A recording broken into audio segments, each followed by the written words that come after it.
Hello, everyone. We are back with more Great Ace Attorney Chronicles. And man, am I excited for this session. It has been a few days since the last recording. In real time, that is.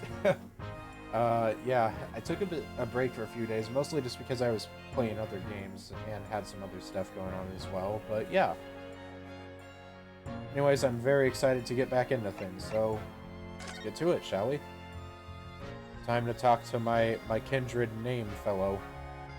The investigation. So, how is the investigation going, Inspector? Nothing to her, really. Very simple case, this. There's some very definitive evidence. We're just about to charge that diver we arrested last night, in fact. Gina? You're gonna charge her? That's right. Should be able to bring her before the judge at the Bailey tomorrow.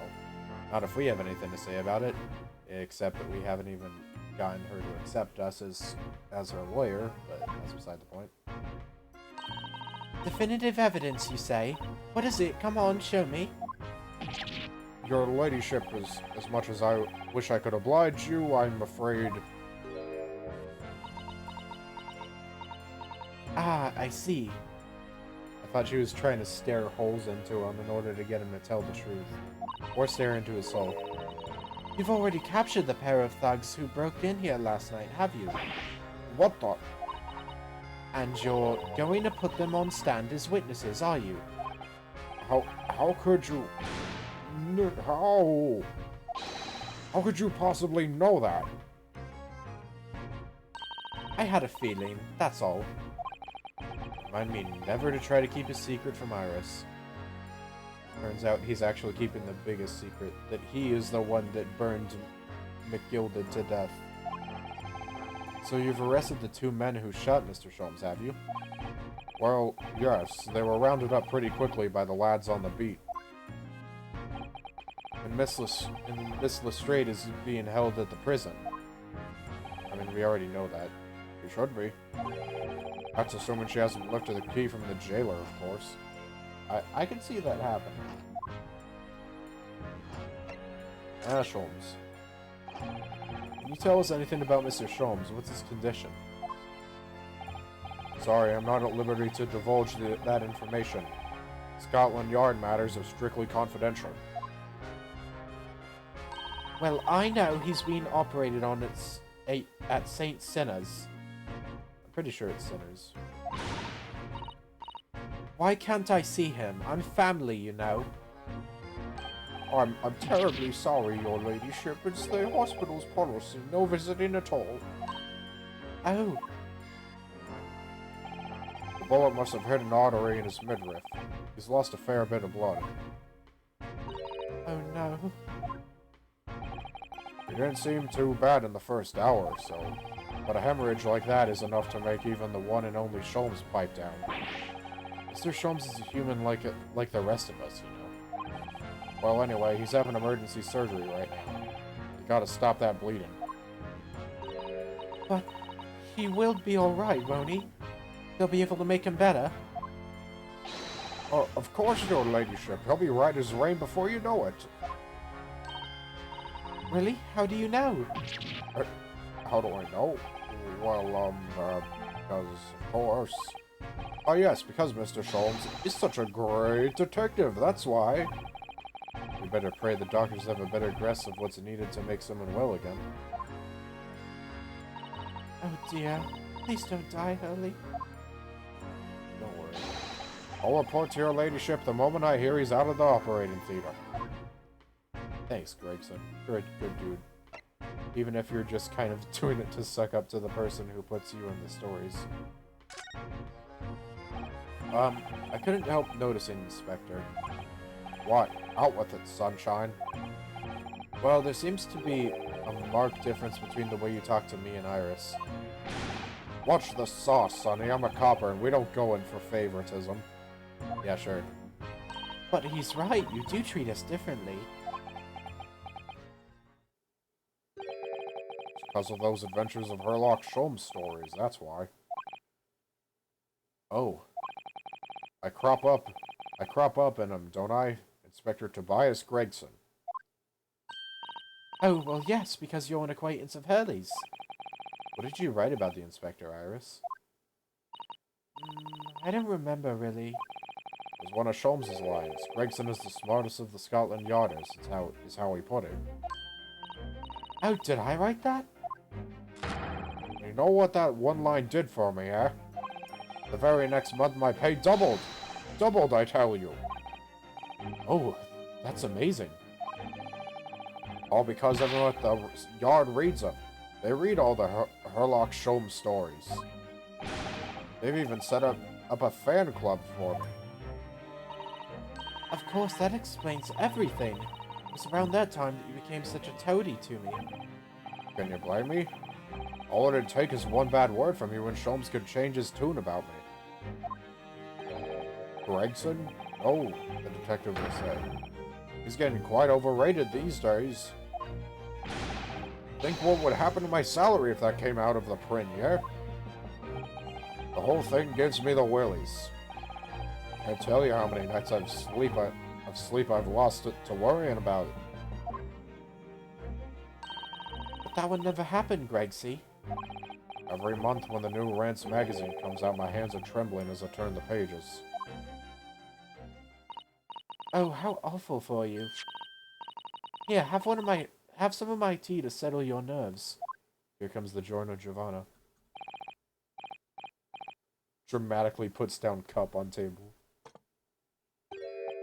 Oh, lovely. Very much. That really hit the spot, your ladyship. Teetotal. Oh, yeah. There's something I was supposed to talk to you about, actually, Mr. Naruhodo. Yes, what is it? I've got an important message for you. I clean forgot about it until now. An important message? Wonder what it could be. Oh boy. Change that. Add it on there. Are you gonna tell me what this important message is then, Inspector? Yeah, it's about the young lady who's normally by your side, your sister. Dear Susie, is she alright? She's at the station, isn't she? Being questioned, I believe? Nope, not anymore. She had to head off. Head off? Where? The Lord Strongheart's office, of course. He summoned her. Ah, yes, of course, I'd forgotten about that. One of the whipstocks took her there in a yard carriage after we'd finished questioning her. But she asked us to tell you she didn't have the fare for the return journey and to go and meet her there. He's got a nerve using Scotland Yard as a bloomin' messaging service. I see. Well, thank you for passing that on, Inspector. Why did Susie have to go see the Lord Chief Justice? She didn't tell me. But I'd better head over to the Lord Chief Justice's office to fetch her straight away. Right after we're done here, I guess. As I assume, now we get to examine, maybe? Or, no. Alright then, let's see what we can uncover. Alright, what do you think you're doing, Sunshine? You can't touch anything in here. Oh, but we are hoping to investigate. This is a crime scene, for Pete's sake. No touching. What's the problem, Gregsy? Bruno's a lawyer, you know that. Oh, I'm ever so sorry, your ladyship, ever so sorry. The rules and regulations are a thorn in my side. Of course, if Mr. Naruhodo was to have been properly appointed by the accused, that'd be another matter. The accused? You could show me some representation papers, I'd be only too happy to let you nose around. Did you hear that, Bruno? You need Guinea to sign some representation papers. It's like presenting the detective. Sorry, him just freaking doing his little freaking dance on the right caught me off guard. Looks like presenting the detective here with the correct paperwork is the only way. Right, I guess we ain't got anything else to do here. The location's been added. Nowhere else for us to go, so I guess we're heading to the Chief Justice's office. Moshi mosh. Anyone here? What we got? Yes. No matter how many times I come here, I always get the same sense of oppressiveness somehow. Do you think the place is oppressive? I think it's normal. How so? How do you read my mind? I mean, look at that suit of armor over there. You can't take that seriously, can you? Maybe it thinks the same about you. God, what type of voice did I give Chief Justice Vortex Man? I think I just gave him like a deep voice. So everything is clear with regard to tomorrow's arrangements, I trust. I think that's Susato. Yes, thank you very much. Oh, I was right. Luckily, even if it's not a big thing, it's not commonly done, but you can tell the difference in, like, the sound effects when the text plays. Like, generally, it's like, if it's like a guy, but then it's like, if it's a girl or whatever. I don't know. Maybe it's not always the case. Generally, they do, like, different pitches of the beeps for the text, depending on who it is. There they are, Susato-san and Lord Strongheart. Oops. Forgot I have to click. I wonder what they're talking about. They both look very serious. Very good. There is nothing further to discuss. You may return to your lodgings. No doubt you have much to do in preparation for your return to your homeland. Excuse me? I think we just overheard something we weren't supposed to. Oh, wait, what did he just say? Yeah, she's going back to Japan, I'm assuming? What for? Your return to your homeland. Susato-san!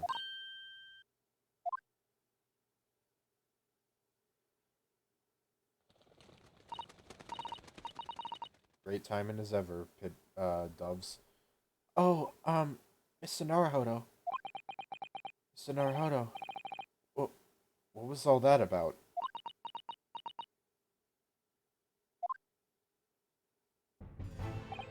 Ah, Mr. Naruhodo. Thank you for coming to collect your colleague. What's this all about? Why were you talking about Miss Sato's return to her homeland? And then... tomorrow?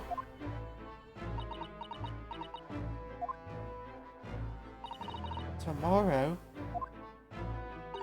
Well, what about Ginny's trial? You mean... she's been formally charged now?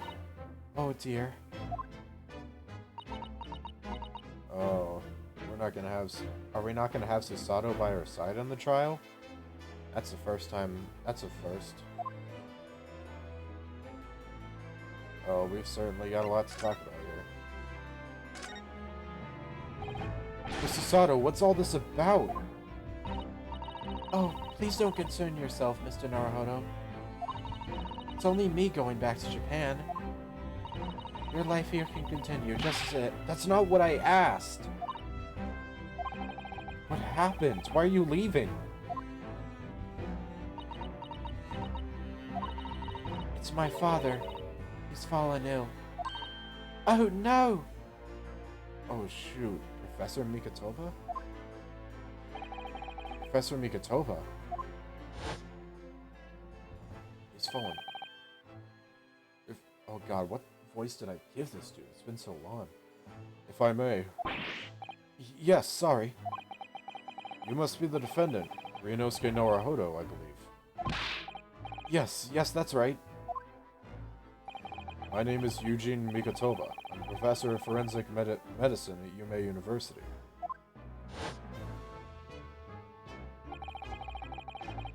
We received an international telegram from the Empire of Japan informing us of the news. 10 days ago, Father collapsed with a fever. The cause is apparently unknown, and it seems he grows weaker by the day. I don't believe it. As you are aware, the voyage from here to your country's capital, Tokyo, takes some 50 days. I thought it would be prudent to hasten Mr. Sato's departure as much as possible. Yes, absolutely.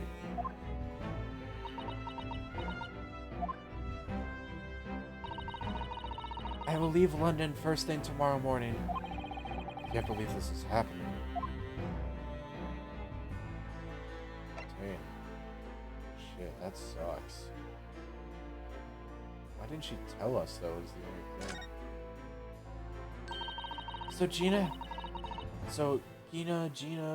Gina has been charged. She'll have to appear in court?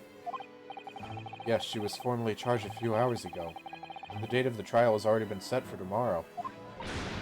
No, not even 24 hours later? Gina.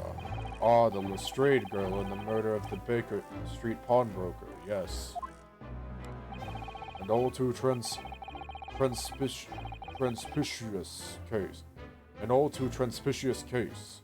The pickpocket was clearly disturbed amid robbery and shot the man in a panic. No, the art is overstretched as it is, without wasting time on these open and shut cases. It's not wasting time. Ginny would never do something like that. Mr. Naruhodo. Oh, yes, Lord Strongheart.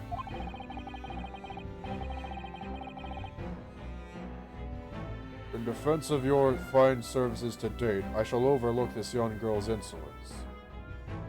You know, I just realized that I've... Wait a second. Hold up. Hold up.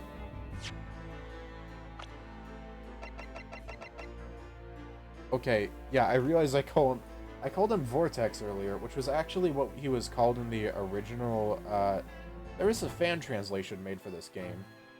And I had heard of some of the characters' names back then. Like, I had heard some of their names back then because of this, and this dude was originally called Vortex or something. Which, I mean, his first name's Male in this translation. Which, I mean, he has Male and then Stro as the start of his last name. Maelstrom makes Maelstrom, Vortex, kind of the same thing. I originally heard of his name through this, and I did know of his existence, but I just kind of knew of his name, and it kind of just slipped out there. But yeah, I did have some prior knowledge of this game. I think I mentioned that back in like the first case, but most of this game I'm completely blind on, and it's been a blast. But anyways, just going back to it, I just realized I made that little slip up back there. In deference of your fine services to date, I shall overlook this young girl's insolence. You will pay for your insolence. But I have no recollection of admitting a child into my office. Leave now. Oh, Iris just got told to piss off. God damn. That was a new pose too. He just waved her away like, get out. Of course, Lord Strongheart. Criminals will tell the most palpable lies in order to evade justice. The police can ill afford the time it takes to unravel all their untruths. You let that kind nice guy. Meanwhile, more crimes are perpetrated. We have far more serious matters with which to contend. Serious matters? Didn't Gregson mention something like that yesterday? Yes, Inspector Gregson's made a similar remark yesterday. It's no concern of yours, though I'm sure I need not remind you of that. I wonder what it is. I have no idea. 3 minutes precisely until my next meeting. You must excuse me. There's just one more thing, Lord Strongheart. Which is?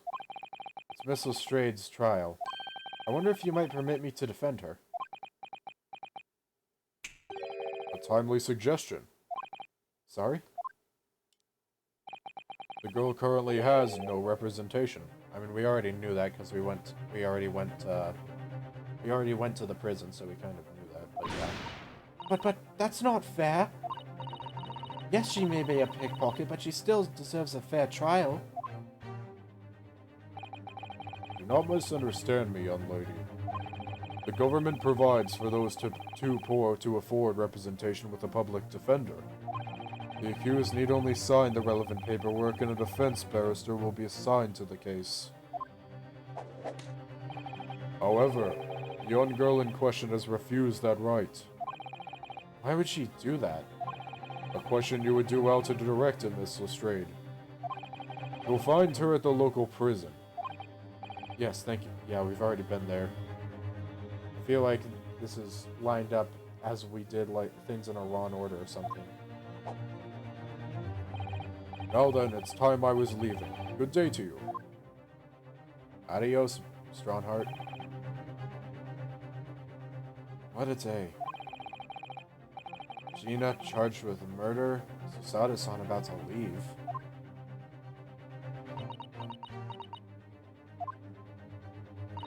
Come, Mr. Naruhodo. Iris, we must make haste. But Susie, you're leaving for Japan tomorrow morning, aren't you? Don't you have packing and things to do? As Mr. Naruhodo's judicial assistant, my personal circumstances are of no consequence. My sole purpose remains to help you in whatever way I can. Thank you, Mrs. Sato. It's a very pensive look. Susato pensive. Sorry, I've seen the phrase pensive used so much in emotes and stuff. I think we ought to visit Gina first. In any case, I should like to wish her well before I leave. Iris is getting a lot of use out of those sad-eye looks. Ever since Shulman was shot, it's all just been constantly that. Yes, that sounds like a good idea. Let's go. If I'm honest, this has completely thrown me off. I'll just have to do what I can, as a lawyer. And the ambient sounds of this place, even when there's no music, is pristine. Let me get a drink real quick. Listen to the ambience.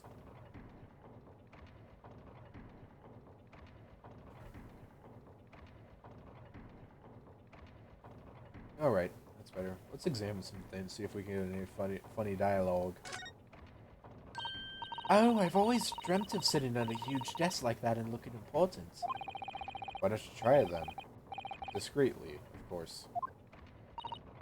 Alright, I will. Tell me how I look.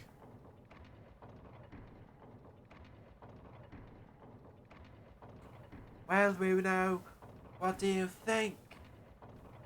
It's hard to... They didn't make any... Little too discreet. I can't even see you. Yeah, because The game developers are too lazy to draw her at the desk, sitting at the chair. Or, you know what I mean. I'm joking, though. This game is amazingly made. She's gone. We never saw Iris again. Suit of armor. Those giant suits of armor are still facing each other menacingly across the room. I just can't understand why anyone would wear things like that in battle. They must be so heavy. I expect you to invent some special lightweight suit if it was down to you, wouldn't you, Iris? I think if it was me, I'd invent a world where people didn't need to fight each other in the first place. Iris, you're a champion. That she is. Well, what do you think? That was a model answer, wasn't it? She's 10, Ryunosuke. 10. She's leading you around by the nose.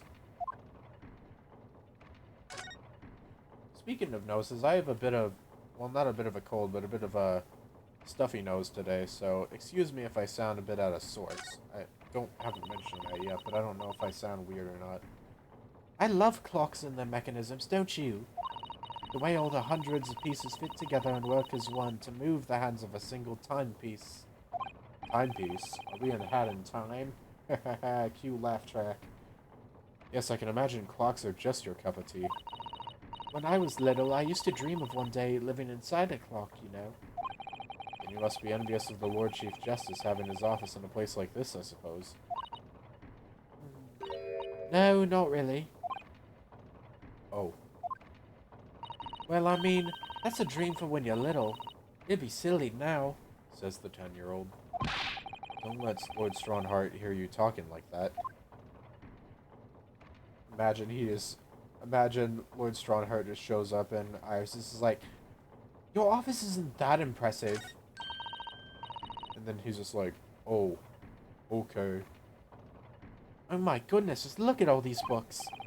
Yes, there are books about the judicial system of all different Western nations. Even for someone like me. It would take at least 10 days to read all these. Just 10 days? Oh, I was only joking, Bruno. I thought it would be fun to play up my genius. Scarily believable with you, Iris. That's the trouble. Yeah, I agree. I was very much just like, this doesn't surprise me too much. Alright, we've checked enough funny stuff. Time to head back to the prison and see our little pickpocket friend.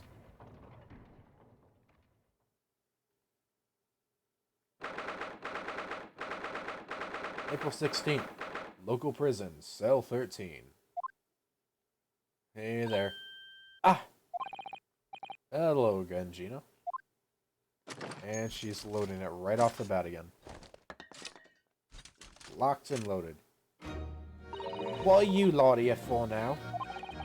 To have the muzzle of that grenade launcher shoved in our faces again. Yet again, obviously.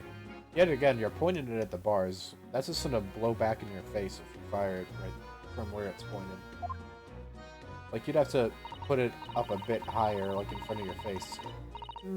I think I need to improve the way you load ammunition into that thing, don't I? Look. You can come as many times as you like, but I ain't got nothing more to say to you.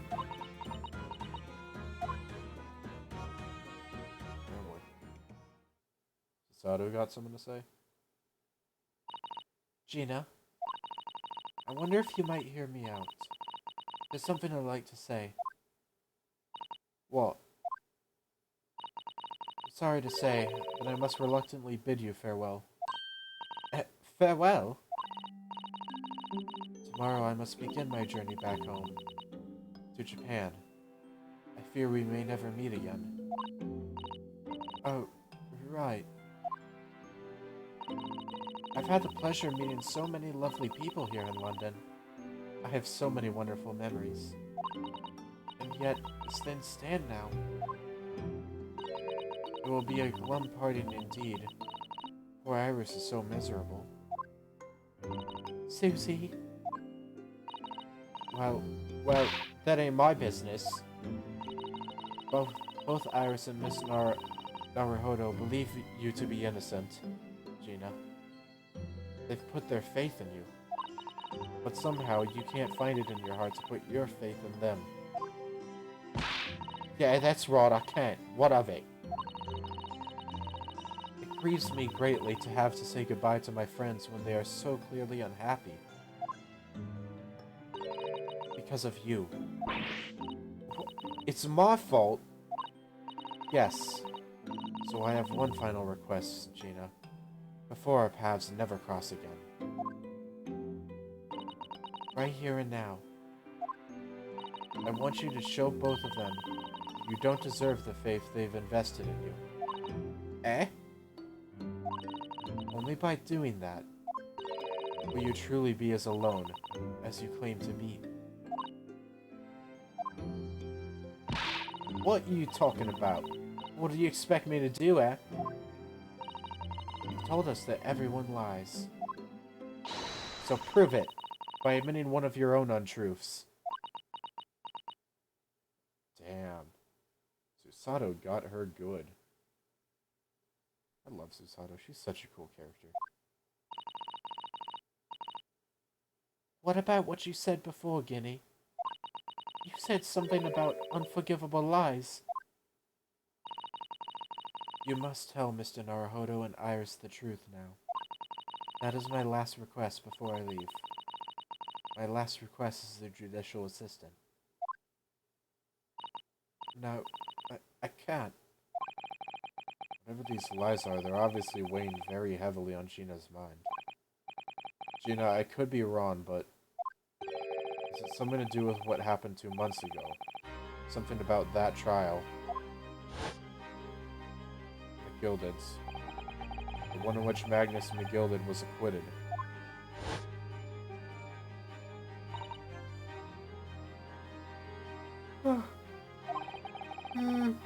God, I cannot get by a single recording without freaking yawning. The case of that mysterious murder that took place inside the omnibus. You were called as a witness by the prosecution. Is that what this is about? Yeah, you're right. Because in that trial, I lied. I lied like you wouldn't believe. Will you tell us about it now?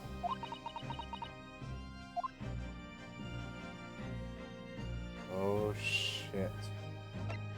Got a lot of stuff to talk about. What does she lie about? I think we can guess that Magnus McGilded was not as much nice of a person as he seemed. Granted, after we saw him for a bit, it was pretty obvious that he wasn't the nicest person. Like you said, it all happened 2 months ago. The coppers got hold of me and shoved me in a witness stand. Based on your testimony, Mr. McGilded was declared innocent. Yeah, well, the thing is, I lied about a whole bunch of stuff. I knew it. What sort of things did you lie about? I was hiding under the seat that night. That was the truth. Oh shit. It was pitch black in that little cubbyhole. I couldn't see a thing. And then...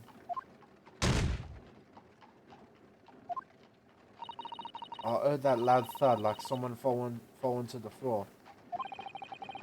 That's when Mr. McGilded discovered you. Yeah. Okay, so all that was true. Oh shoot, this is good. He pulled me out from under the seat and sat me next to the dead man. Wait. Huh? Wait a second, this is different. Okay, so Gina is there next to Rice-fired Mason. But he doesn't have any... He doesn't have any stab wounds in his chest. What the hell is this? There wasn't much light to see by, but when I looked at me hands, I had the cove's blood all over him. I was so scared I couldn't even speak. You had his blood on your hands? In other words, it was Gina the witnesses on the roof saw through the skylight. Huh. And why aren't they showing blood on the bricklayer? Then Mr. McGilded started asking you questions, I suppose. Who you were and why you were hiding under the seat. Yeah, he did. Only, that's not all. What do you mean? I mean he threatened me. Threatened you how? He made me swear about what I'd seen and what I did. And about what he was going to do after the cove was found dead. He made me swear I wouldn't tell no one about any of it. How'd he threaten you? If I did that, he said he'd let me scarper before the cops showed up.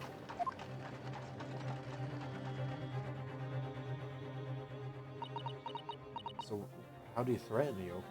Did he threaten to rat you out as a witness or something, or try to throw you under the bus and blame you as the murderer?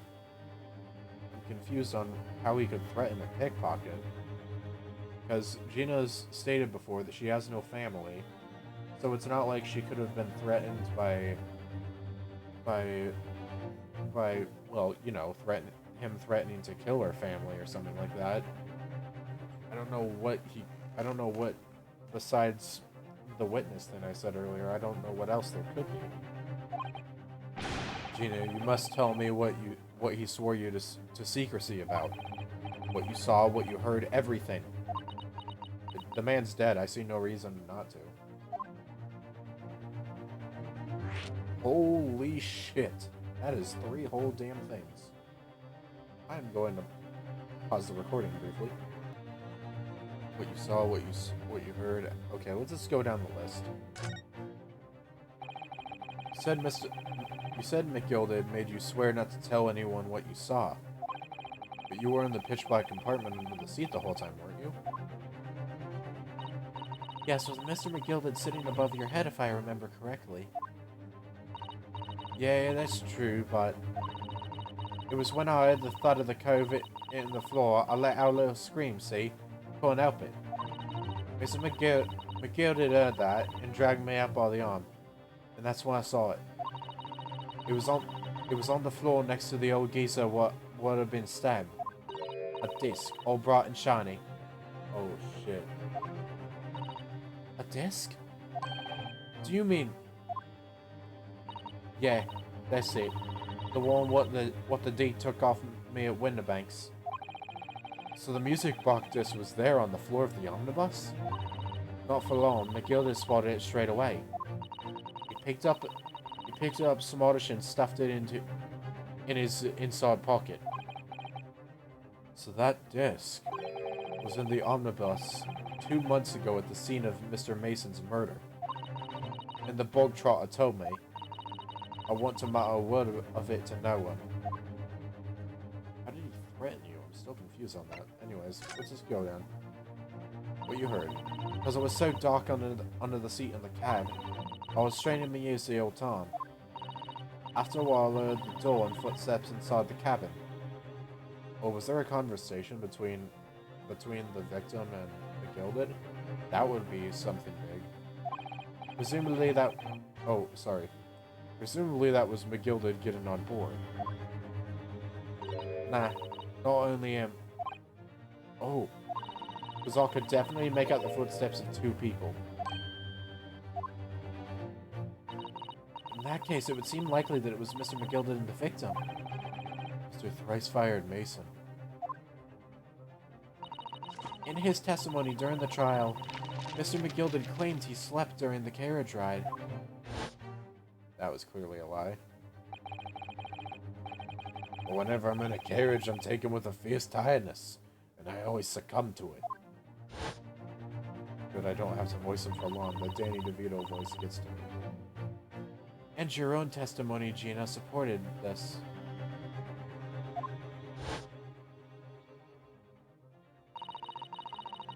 All I could hear was the Irishman snoring.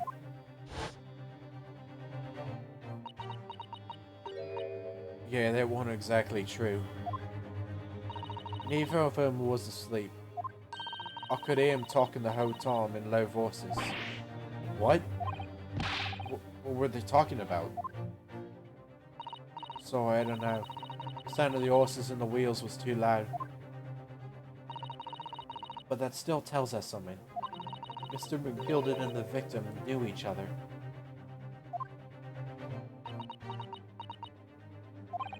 So McGilded was lying, as I suspected. Big shocker there. Even after he was a total jerk, but I still feel bad about how he died, and he was a cool character. It was well written, at least. I knew it weren't gonna take long before someone raised the alarm that the bloke had been killed. Yes, you were quite right. The other passengers on the roof deck noticed very quickly. So when the cab came to a stop, McGilded told me I'd back under the seat again. I climbed in and waited. The 2 cows from up top ran off to get the coppers. Yes, Mr. Fairplay and Mr. First. Okay, but the question is, was Lady First the first to see the body? Okay, sorry. Right, and after they'd gone, Mr. McGilded asked the driver to do him a favor. A favor? Now then, fella, what I need you to do is to take this coat of mine and deposit it with the nearby pawnbrokery. And for your troubles, let's see now. Hey, I'll give you 10 guineas. So he paid off the nearby pawnbroker. You mean on Baker Street? Yep, you got it. It was Windibanks. The coachie snapped up the money and ran off to pop this coat as fast as he could. So then there was no one left in the carriage. Get it open the box under the seat and let me get out of there, but not without conditions. I see.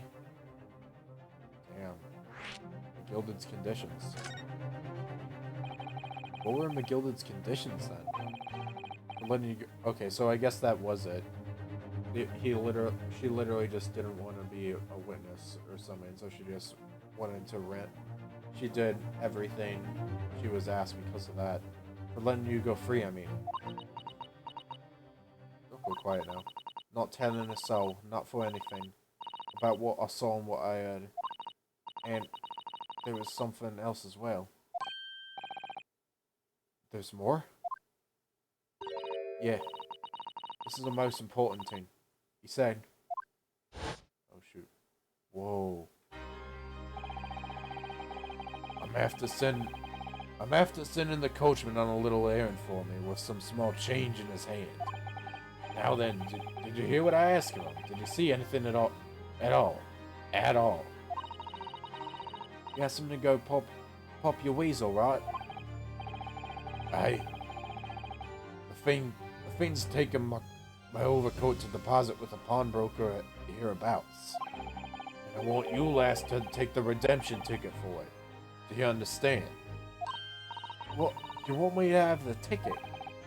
That's right. I'll come fetch it from you later.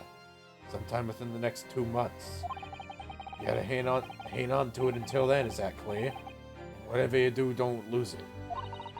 Alright then. In case I might happen to be delayed at all, you're gonna go to the pawn shop, Windibanks, so it is. And you're to extend the loan before the 2 months is up. If you forget, the article will be forfeited and any old fiend could come along and buy it. Hey, but I ain't got that kind of brass. Here's £5. That should be enough. Do we understand each other, lass? Don't try anything funny now if you go against me. Yeah, I get it. Good. And one more thing. In a few days from now, you'll be visited by the police, I have no doubt. The coppers? Aye. They come asking you to take the stand in court. To testify as a witness. So let's just have a wee chat about that, shall we? What it is they might... that you might say. And what it is that you won't. God damn. This is a real cool picture, though. Oof. Man, I have not done McGilded's voice in a while. That hurt.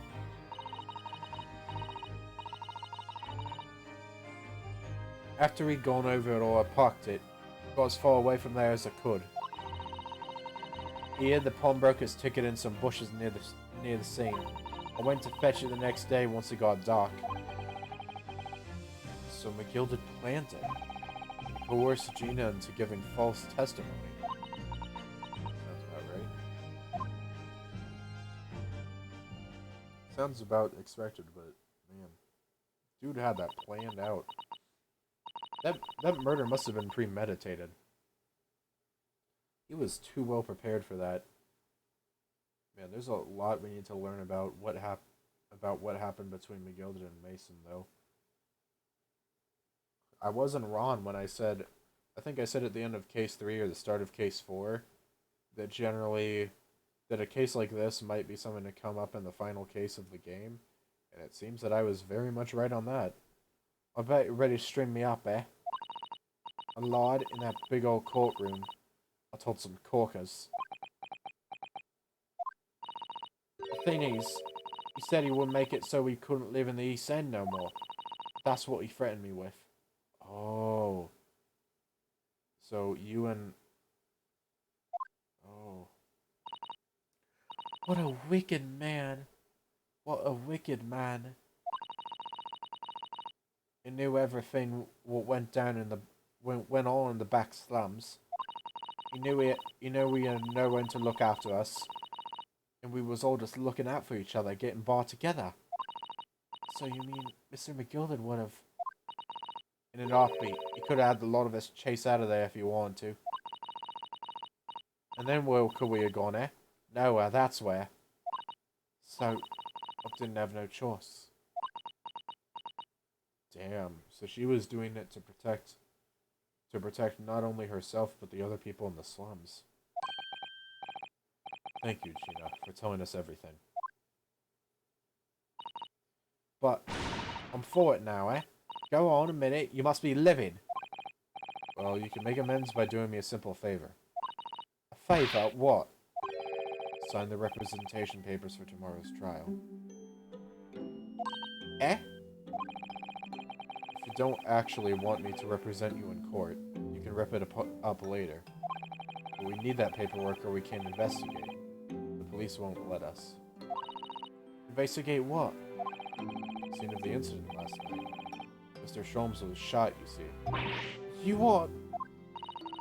At least having a big operation right now, Guinea. Is it bad? Is he gonna be alright? Sholmes is gonna be alright. Right? I don't know. That's why I want to investigate. For Mr. Sholmes' sake as much as anything. Right. So what you're saying is, if I sign that bit of paper, everyone's happy, is that it? Something like that. Mr. Sato? Yes, of course. I have the representation papers here. Aw. I really like this pose of hers. She's like genuinely shy sometimes. I don't know. It's heartwarming. I don't need no one to stick up for me though. No lawyer, nothing.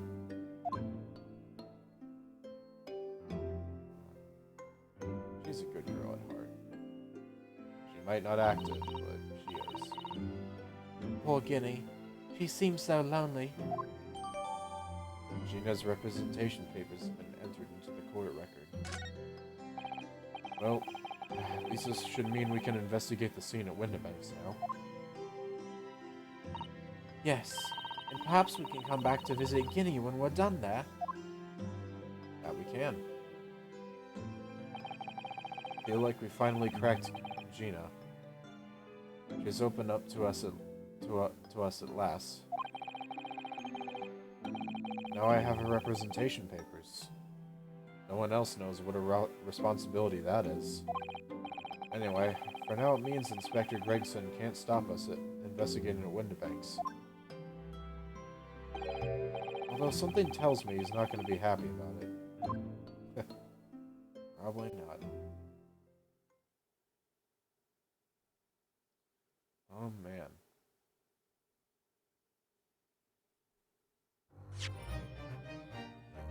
Next time on Great Ace Attorney Chronicles, we go and investigate the scene of the crime. Adios, ciao, and bye-bye. Signing off until next time. Ja, mata ne.